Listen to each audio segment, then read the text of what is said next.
नमस्कार सभी को।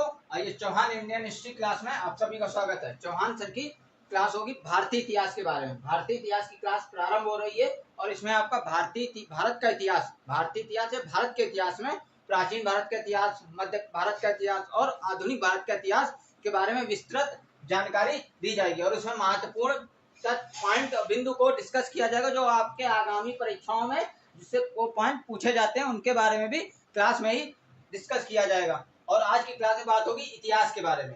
इतिहास क्या होता है, इतिहास को कितने भागों में रखा गया, उसके बाद इतिहास को जानने के क्या माध्यम है, किन स्रोतों के माध्यम से इतिहास की जानकारी हमको मिलती है। लेकिन उससे पहले जो लोग भी इस चैनल में नए हो, चैनल को लाइक करें, शेयर करें, सब्सक्राइब करना मत भूलें और साथ में कॉपी पेन लेके बैठे नोट्स बनाते चले। तो आइए बात करें इतिहास। क्या है इतिहास? ई माने ऐसा, ता माने निश्चित, हाथ माने घटित हुआ हो। मतलब ऐसा निश्चित घटित हुआ हो, कोई घटना है जो ऐसा निश्चित वो घटित हुई हो, इसकी हमारे पास लिखित जानकारी, लिखित साक्ष्य में उपलब्ध हो और उनको हम पढ़ सकें, वो इतिहास कहलाता है। उपलब्ध पठनीय हो, लिखित साक्ष्य उपलब्ध हो तो लेकिन वो पठनीय भी हो, पढ़ा जा सके, तो वो इतिहास में रखा गया है, उसे इतिहास कहते हैं। पिता है इतिहास के पिता हेरोडोटस थे, यूनान के थे। और एग्जाम पॉइंट हाईलाइट होगा। इतिहास लेखन की नींव, इतिहास लिखने की कला, इतिहास लिखने की नींव किसने डाली थी? हेरोडोटस ने डाली थी। किसने डाली थी? यूनानियों ने डाली थी। कौन यूनानी? हेरोडोटस ने डाली थी। इनकी पुस्तक हिस्टोरिका थी। इनकी पुस्तक हेरोडोटस ने हिस्टोरिका नाम की पुस्तक लिखी है। और रोमन दार्शनिक सीसरो जो है वो हेरोडोटस को इतिहास का पिता या जनक कहते हैं। इतिहास का पिता हेरोडोटस या हेरोडोटस को इतिहास का जनक कौन कहता है? रोमन दार्शनिक सीसरो कहते हैं। और हिस्ट्री शब्द का प्रथम प्रयोग करता है। हिस्ट्री शब्द का सर्वप्रथम प्रयोग किसने किया था? यूनानियों ने किया था। यूनान ने किया था, यूनानियों ने किया था। किसने? यूनानी ने, हेरोडोटस ने किया था। हिस्ट्री शब्द के प्रथम प्रयोगकर्ता कौन थे? हेरोडोटस थे, यूनान के थे। और इन्होंने जो अपनी पुस्तक हिस्टोरिका लिखी थी उसको किस इतिहास को आधार बनाया था? किसको आधार बेस बना के? पेलोपोनियस युद्ध को आधार बनाया था। और ये युद्ध 431 ईसा पूर्व से 404 ईसा पूर्व के बीच हुआ था। और ग्रीस के दो शक्तिशाली राज्य एथेंस और स्पार्टा के बीच पेलोपोनियस युद्ध हुआ था, जिसमें स्पार्टा की जीत हुई थी, विजय हुई थी। इसको इन्होंने, हेरोडोटस ने अपना इतिहास लिखने का आधार बनाया था, बेस बनाया था। तो ये था आपका इतिहास। अब बात करते हैं इतिहास को अध्ययन की सुविधा के अनुसार तीन भागों में, तीन उसका काल है, काल पीरियड है, उसका समय काल में रखा गया है। एक प्राग ऐतिहासिक काल, सबसे पहले का इतिहास, इसका मध्य का इतिहास, आदि ऐतिहासिक काल और अभी बाद का इतिहास, ऐतिहासिक काल। देखो, प्राग ऐतिहासिक काल मतलब आदि मानव का जो जीवन काल था, उस समय का जो समय काल था, उसको प्राग ऐतिहासिक काल में रखा गया है। जिसका कोई लिखित विवरण, कोई लिखित साक्ष्य उपलब्ध ना हो, वह प्राग ऐतिहासिक काल में आया। जिसका कोई लिखित साक्ष्य, कोई विवरण उपलब्ध नहीं है, वह प्राग ऐतिहासिक काल में आया। और उस समय का काल था पाषाण काल, जहाँ पे जो आदि मानव रहा करते थे। आदि मानव का जो समय काल था उसे पाषाण काल कहा जाता था। इसके बाद आता है आपका आदि ऐतिहासिक काल। लिखित साक्ष्य तो उपलब्ध है लेकिन वो अपठनीय है, उसको कोई पढ़ नहीं पाया। जो लिखित साक्ष्य उपलब्ध हुए हैं वो अपठनीय है, मतलब ऐसी कोई उनकी लिपि थी, जो लिखने की कला थी, उस कला को कोई पढ़ नहीं पाया है। और उस समय का उसको सिंधु सभ्यता, जो उस समय जो आदि ऐतिहासिक में जो समय था उसमें सिंधु सभ्यता के लोग थे। उन सिंधु सभ्यता के लोगों ने लिखने की जो कला का जन्म दिया, लिखा, जो को भी साक्ष्य उपलब्ध हुए, लिखने की कला लिख के अपने साक्ष्य को, अपने विवरण को लिखा है। लेकिन वो जो विवरण लिख के गए हैं, जो साक्ष्य छोड़ के गए, वो अपठनीय है, उनको कोई पढ़ नहीं पाया। इसके बाद तीसरा आता है ऐतिहासिक काल। ऐतिहासिक काल में जिसकी हमारे पास लिखित साक्ष्य विवरण उपलब्ध हो और जो पढ़ा जा सके, जो हम लोग इतिहास पढ़ रहे हैं, जैसे प्राचीन, इसको अध्ययन की सुविधा के अनुसार तीन भागों में विभाजित किया है: प्राचीन भारत का इतिहास, मध्य भारत का इतिहास और आधुनिक भारत का इतिहास। और इन इतिहासों को पढ़ने के लिए हमारे पास किताबें, ग्रंथ, साक्ष्य पत्रिका सब उपलब्ध हैं। उनके माध्यम से हम इसे ऐतिहासिक काल को पढ़ते हैं। भाई, प्राचीन भारत, मध्य भारत, आधुनिक भारत, इसमें कई कुछ इतिहासकार, कुछ लेखक हुए हैं, कुछ अपने अपने विवरण अपने किसी स्रोत के माध्यम से इनको लिख कर गए, इतिहास लिख कर गए हैं और उपलब्ध हैं। पत्रिकाएं हैं जिनके माध्यम से हमें जानकारी मिलती है, तो जिनको हम पढ़ के अध्ययन की सुविधाएं के अनुसार इनको तीन भागों में विभाजित किया है: प्राचीन भारत का इतिहास, मध्य भारत का इतिहास, आधुनिक भारत का इतिहास। और इतिहासकारों ने इनके विवरण लिखे हैं, इसको हम लोग पढ़ते हैं और इनकी जानकारी, इतिहास की जानकारी लेते हैं। तो ये था। अब ऐतिहासिक काल को बताया, अध्ययन की सुविधा के अनुसार इतने भागों में, 3 भागों में विभाजित किया, प्राचीन भारत, मध्य भारत, आधुनिक भारत। अब इनके ऐतिहासिक काल को जानने के क्या स्रोत हैं, क्या स्रोत, किन माध्यम से हमें इतिहास की जानकारी मिलती है? देखिए, साहित्यिक स्रोत, पुरातात्विक स्रोत, तीसरा है विदेशी यात्रियों द्वारा दिए गए विवरण, विदेशी यात्रियों द्वारा दिए गए विवरण। और इसमें सबसे महत्वपूर्ण जो ये तीनों स्रोत हैं, साहित्यिक स्रोत, पुरातात्विक स्रोत और विदेशी यात्रियों द्वारा दिए गए विवरण से हमें सबसे ज्यादा महत्वपूर्ण जानकारी आपको प्राचीन भारत का इतिहास की मिलती है। प्राचीन भारत के इतिहास की जानकारी के जानने के स्रोत यही हैं, साहित्यिक स्रोत, पुरातात्विक स्रोत और विदेशी यात्रियों द्वारा दिए गए विवरण। इन्हीं के आधार पर प्राचीन भारत के इतिहास को लिपिबद्ध किया गया, संकलित किया गया है।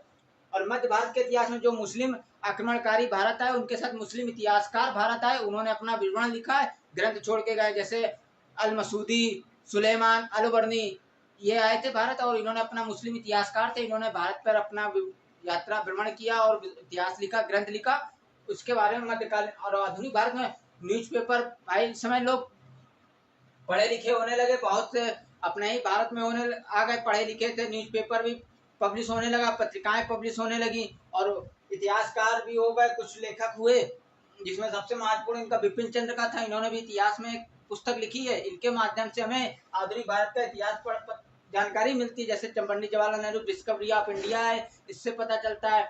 महात्मा गांधी ने भी अपने आत्मजीवन से संबंधित कथा लिखी थी, पुस्तकें लिखी थी। तो इस तरह से आधुनिक भारत का इतिहास पता चलता है। लेकिन सबसे बात होती प्राचीन भारत का इतिहास, तो प्राचीन भारत के इतिहास को जानने के लिए साहित्यिक स्रोत, पुरातात्विक स्रोत और विदेशी यात्रियों द्वारा दिए गए विवरण ये बहुत महत्व रखते हैं, क्योंकि इनके माध्यम से ही हम प्राचीन भारत का इतिहास जान सकते हैं। तो पहला बात होती है साहित्यिक स्रोत। साहित्यिक स्रोत में आपके धार्मिक साहित्य आते हैं और लौकिक साहित्य आते हैं।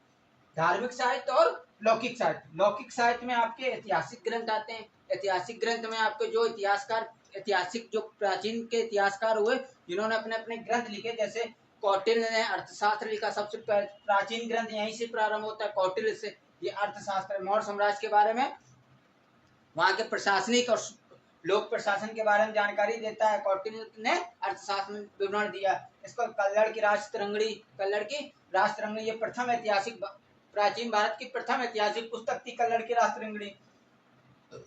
पाणिनि की अष्टाध्यायी, विशाखदत्त की मुद्रा राक्षस, बाणभट्ट ने लिखी थी हर्षरथ और कादम्बरी, और कालिदास ने अभिज्ञान शाकुंतलम, मालविकाग्निमित्रम, रघुवंश, मेघदूत, इन ग्रंथों से हमें प्राचीन भारत के इतिहास की जानकारी मिलती है। बात करें धार्मिक साहित्य में, धार्मिक साहित्य में ब्राह्मण साहित्य और ब्राह्मणोत्तर साहित्य, ब्राह्मण साहित्य और ब्राह्मणोत्तर साहित्य।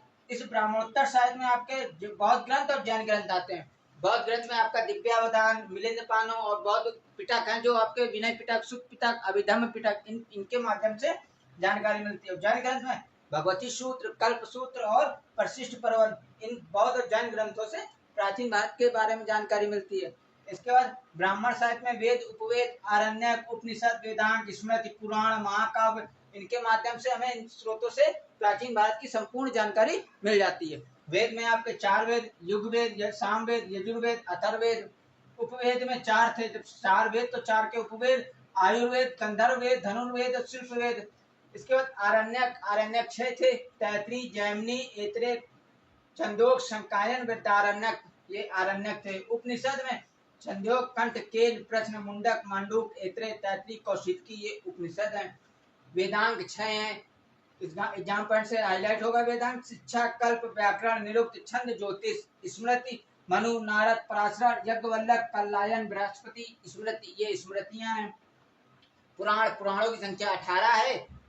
मत्स्य पुराण, विष्णु पुराण, वायु पुराण, अग्नि पुराण, इस तरह के पुराण है, ये आपके 18 पुराण है। महाकाव्य में आपके रामायण और महाभारत, ये महाकाव्य आते हैं। तो ये साहित्यिक स्रोत है जिनके माध्यम से प्राचीन भारत का इतिहास की जानकारी मिलती है। इसके बाद पुरातात्विक स्रोत में आपके अभिलेख, स्मारक, सिक्के, भवन, चित्रकला, मूर्तिकला, इनके माध्यम से प्राचीन भारत के इतिहास की जानकारी मिलती है। इसको पुराभिलेख, सिक्के, स्मारक, भवन, मूर्ति, चित्रकारी, मूर्तिकला, इनके बारे में अध्ययन करने को पुरातत्वविद कहते हैं।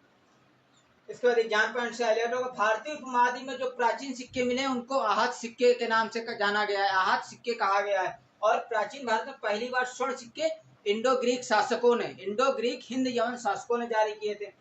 और सिक्कों का अध्ययन मुद्रा शास्त्र कहलाता है, अभिलेखों का अध्ययन पुरालेख शास्त्र कहलाता है। इसका सर्वाधिक प्राचीन अभिलेख अशोक के थे। सर्वाधिक प्राचीन अभिलेख, भारत में सर्वाधिक प्राचीन अभिलेख अशोक के थे और अशोक को अभिलेख जारी करने की प्रेरणा ईरानी शासक डेरियस प्रथम, दारा प्रथम से मिली थी। और अशोक के अधिकांश अभिलेख ब्राह्मी लिपि में थे और प्राकृत भाषा थी और ज्यादातर अभिलेख इनके ब्राह्मी लिपि में थे और कुछ अभिलेख खरोष्टी लिपि में भी मिले हैं। तो ये थे आपके दूसरा पुरातात्विक स्रोत हो गए।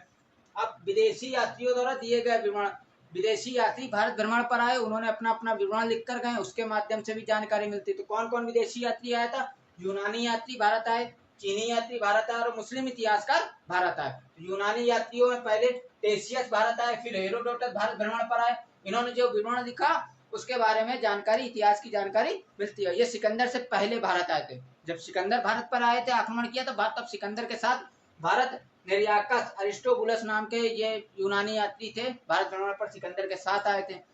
सिकंदर के बाद मेगस्थनीज चंद्रगुप्त मौर्य में राजदूत बनकर आया था, इंडिका नाम की पुस्तक लिखी है। और मेगस्थनीज जो इंडिका पुस्तक लिखी है उसमें मौर्य साम्राज्य के बारे में राजनीतिक, सामाजिक, आर्थिक और वहाँ के प्रशासनिक जो विवरण है उसको विस्तृत उल्लेख मेगस्थनीज ने इंडिका में किया है, जिससे मौर्य साम्राज्य के बारे में पूरी सामाजिक, जो मौर्य साम्राज्य के प्रशासन, राजनीतिक, जो सामाजिक स्थिति उसकी विवरण मेगस्थनीज देता है अपनी पुस्तक इंडिका में। इसका डायमेकस, डायोनिसियस ये सिकंदर के बाद भारत आए थे।